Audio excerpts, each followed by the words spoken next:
தமிழகம் எங்கும் கிளைகள் கொண்ட Annamalai institute of hotel management and hospital management படிப்பில் சேர்வதற்கான அட்மிஷன் நடைபெறுகிறது.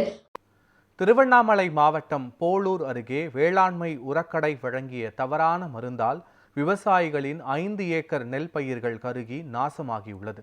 உரக்கடை மீது எந்த நடவடிக்கையும் எடுக்கவில்லை என வேதனையுடன் கூறும் விவசாயி மாவட்ட ஆட்சியரிடம் முறையிட்டும் பயன் அளிக்கவில்லை என்றும் குற்றம் சாட்டியுள்ளார். இதுகுறித்து நமது செய்தியாளர் பிரகாஷ் விவசாயி சரவணனுடன் நடத்திய கலந்துரையாடலை காணலாம்.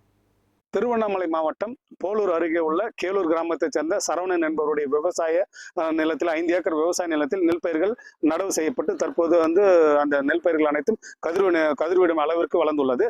இந்த கதிர்விடும் நேரத்தில் தற்போது வேளாண்மைத்துறை அதிகாரிகளின் ஆலோசனைப்படி இந்த நெல் பயிர்கள் மருந்து தெளிப்பன் மூலம் அடிக்கும் நேரம் வந்துவிட்ட பகுதியால் போளூர் அருகே உள்ள கேளூர் சந்தமேட்டு பகுதியில் மஞ்சு அக்ரோ அரசு வேளாண்மை அங்கீகாரம் பெற்ற மருந்து கடையில் நெல் பயிருக்கு தேவையான மருந்து தற்போது கதிர்விடும் நேரம், எனவே அதற்கான மருந்து அளிக்குமாறு கேட்டு அந்த மருந்து கடையிலிருந்து மருந்து தெளிப்பன் வாங்கி சரவணன் விவசாயி தன்னுடைய விவசாய நிலத்தில் மருந்து தெளிப்பன் மூலம் மருந்து தெளித்துள்ளார்.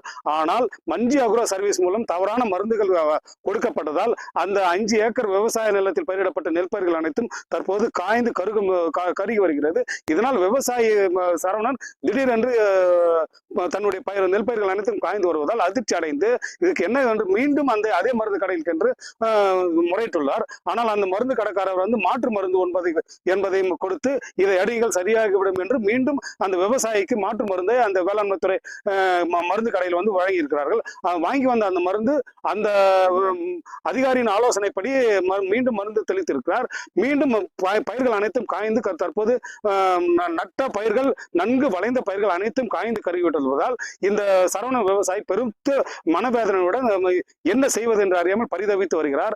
இந்த வேளாண்மைத்துறை அதிகாரிகள் அங்கீகரிக்கப்பட்ட வேளாண்மைத்துறை அலுவலரின் அங்கீகரிக்கப்பட்ட வேளாண்மைத்துறை மருந்து கடைகளில் கொடுக்கப்படும் மருந்துகளை விவசாயிகள் நம்பிக்கையோடு வாங்கி வரப்பட்ட இந்த மருந்து தெளிப்பன் மூலம் தெளிக்கப்பட்ட மருந்தால் தற்போது இந்த நெற்பயிர்கள் 5 ஏக்கர் நெற்பயிர்கள் அனைத்தும் காய்ந்து கருகிறது. எனவே சம்பந்தப்பட்ட மருந்துகளை விற்பனை செய்த மருந்து கடைகளுக்கு சீல் வைத்து மருந்து கடைகள் மீது உரிய நடவடிக்கை வேளாண்மைத்துறை அதிகாரிகள் எடுக்க வேண்டும். உடனடியாக விவசாயிகளுக்கு தேவையான அனைத்து மருந்துகளையும் தரமாக வழங்கப்பட வேண்டும் என்பது இந்த பகுதியில் உள்ள பாதிக்கப்பட்ட சரவணன் போன்ற விவசாயிகளுடைய முக்கிய கோரிக்கையாக உள்ளது. தமிழக அரசு இதை விரைந்து நடவடிக்கை எடுக்கப்பட வேண்டும் என்பது இந்த விவசாயம் நிறைந்த திருவண்ணாமலை மாவட்டத்தின் விவசாயிகளின் முக்கிய கோரிக்கையாக உள்ளது. நியூஸ் 7 தமிழ் தொலைக்காட்சி செய்திகளுக்காக செய்தியாளர் பிரகாஷ்.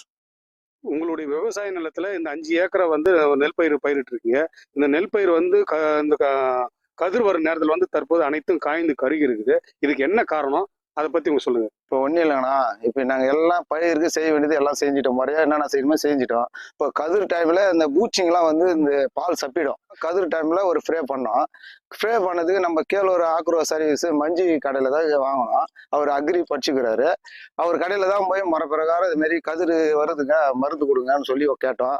அவங்க என்ன பண்ணாங்க, அவரு இல்லை, அவர் குமஸ்தாவை கடையில் விட்டுட்டு அவர் வெளியே எங்கே போயிட்டுக்கிறாரு. அவங்க என்ன பண்ண மாற்று மருந்தா அவர் என்ன பண்ணுற இந்த கதிருக்கு கொடுக்க வேண்டிய அன்னப்பூச்சி கொடுக்க வேண்டிய மருந்தை கரும்புக்கு அடிக்கிற களைக்கொல்லிய கொடுத்து அமிச்சிருக்கிறாங்க. எடுத்துன்னு வந்தா ஸ்ப்ரே பண்ணிட்டோம். ஸ்ப்ரே பண்ணோன்னே 2 நாளா வதங்கிச்சு. பயிர் வதங்கிச்சுன்னு போயிட்டு அவங்க கையில போயிட்டு முறையிடுறோம். என்னங்க கதிருக்கு மருந்து வாங்கி போனோம், பயிர் எல்லாம் கருவி போச்சு, என்ன சார் பாருங்கன்னு சொன்னோம்.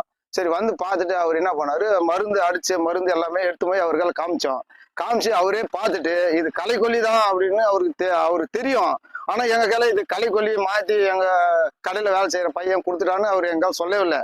ஆனா எங்க கையில என்னன்ட்டாரு, நீங்க ஹெவி டோஸா அடிச்சிட்டீங்க, அதனால நான் மாற்று மருந்து தரேன், இது அடிங்கன்னு சொல்லி அவரே கடையில போய் மருந்து எடுத்துன்னு எங்க கையில மறுபடியும் கொடுத்து இது மறுபடியும் ஸ்ப்ரே பண்ணுங்கன்னாரு. சரி நாங்க மறுபடியும் ஸ்ப்ரே பண்ணோம். ஸ்ப்ரே பண்ணி மறுபடியும் 2 நாள் பொறுத்து பார்த்தா மறுபடியும் பயிர் இன்னும் அதிகமா ஆகி போச்சு.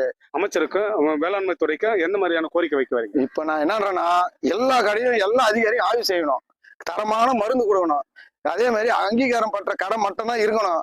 கடையில அங்கீகாரம் பற்றவங்க அந்த அக்ரிகல்ச்சர் மட்டும் தான் கடையில இருக்கணும். இந்த முதலமைச்சர் இந்த மாதிரி கடைங்களாம் சரி பார்த்து நல்லா ஒழுங்கா நல்ல விவசாயிக்கு ஒரு முக்கியத்துவம் கொடுக்கணும். விவசாயம்னா கேவலமா நினைக்கிறாங்க. நெல் பயிர் 5 ஏக்கர் வச்சிருக்காரு. கதிருக்கு மருந்து அடிக்கிறதுக்கு இப்போ வாங்கிட்டு போயிட்டு சந்தமேட்டில் மஞ்சுன்ற கடையில அவர் என்ன பண்ண கதிருக்கு மருந்து கொடுக்கணும்னு சொல்லிட்டு அடிச்சு ஒரு வாரம் போட்டாங்க, என்ன மொத்தமே பயிக்குதுன்னு பார்த்தாக்க எல்லாமே வந்து களி கொல்லி கொடுத்துருக்காங்க. அதாவது ஒரு அக்ரிகல்ச்சர் வந்து ஒரு கரெக்டான ஒரு அங்கீகாரம் கொடுத்து ஒரு கடை வைக்கிறதுக்கு இது பண்றாங்க கவர்மெண்ட்ல.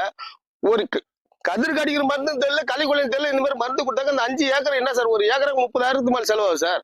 இப்ப 5 ஏக்கர் நாங்க இந்த நஷ்டத்தை ஈடு கட்டனா குறைஞ்சது 1 வருஷத்துக்கு மேல ஆகும். இது சம்பந்தமா அங்கீகாரம் யார் கொடுத்தாங்களோ அந்த உரக்கடைக்கு அந்த அதிகாரிங்க மீது ஒரு தகுந்த நடவடிக்கை எடுத்தா தமிழக அரசு எடுத்தா நல்லா இருக்கும் எங்களுக்கு.